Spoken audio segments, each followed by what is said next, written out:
அனைவருக்கும் வணக்கம். என் லைஃப்பில் இந்த மாதிரி ஒரு பெயின்ஃபுல்லான ஒரு சுச்சுவேஷனை நான் ஃபேஸ் பண்ணதே கிடையாது.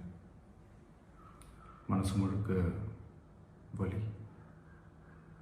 வலி மட்டும்தான்.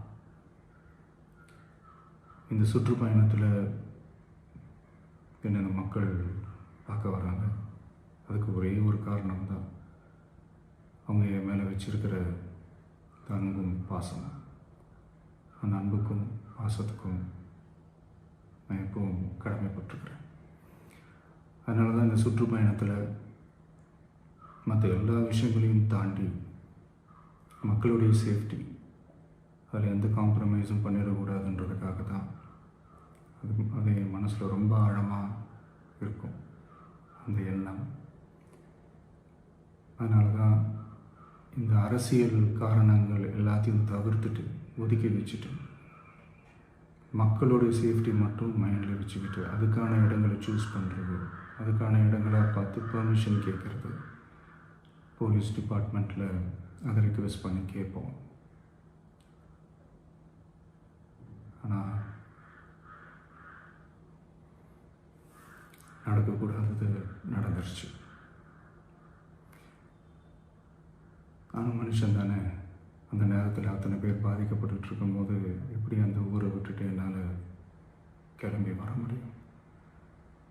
நான் திரும்ப அங்கே போகணும்னு இருந்துச்சுன்னா அதை ஒரு காரணம் காட்டி அங்கே வேறு சில பதட்டமான சுச்சுவேஷன்ஸ், வேறு சில அசம்பாவிதங்கள், அந்த மாதிரி எதுவும் நடந்துடக்கூடாதுன்றதுக்காக தான் நான் அதை அவாய்ட் பண்ணேன்.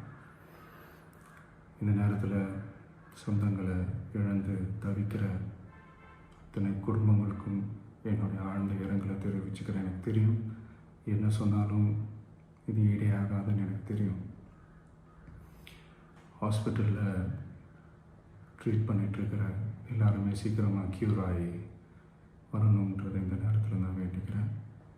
கூடிய சீக்கிரமே உங்கள் எல்லாரையும் நான் சந்திக்கிறேன். இந்த நேரத்தில் எங்களுடைய வலிகளை, எங்களுடைய நிலைமையை புரிஞ்சுக்கிட்டு எங்களுக்காக பேசின அரசியல் கட்சிகளை சார்ந்த நண்பர்கள், தலைவர்கள் அனைவருக்கும் என்னுடைய நன்றியை தெரிவிச்சுக்கிறேன். கிட்டத்தட்ட ஒரு 5 மாவட்டத்துக்கு பிரச்சாரத்துக்கு போனோம். இந்த மாதிரி எதுவுமே நடக்கல. ஆனால் கரூரில் மட்டும் ஏன் எப்படி நடக்குது, எப்படி நடக்குது? மக்களுக்கு எல்லா உண்மையும் தெரியும். மக்கள் எல்லாத்தையும் பார்த்துக்கிட்டு இருக்கிறாங்க. கரூரை சேர்ந்த அந்த மக்கள் அந்த உண்மையெல்லாம் வெளியில் சொல்லும்போது எனக்கு கடவுளே நேரில் வந்து இறங்கி அந்த உண்மைகள்லாம் சொல்கிற மாதிரி எனக்கு தோணுச்சு. சீக்கிரமே எல்லா உண்மைகளும் வெளியில் வரும்.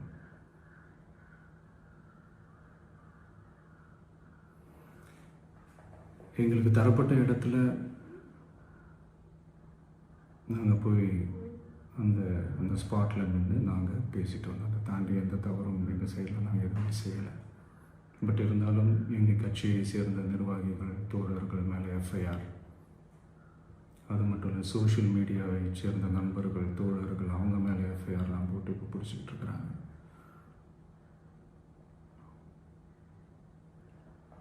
CM sir,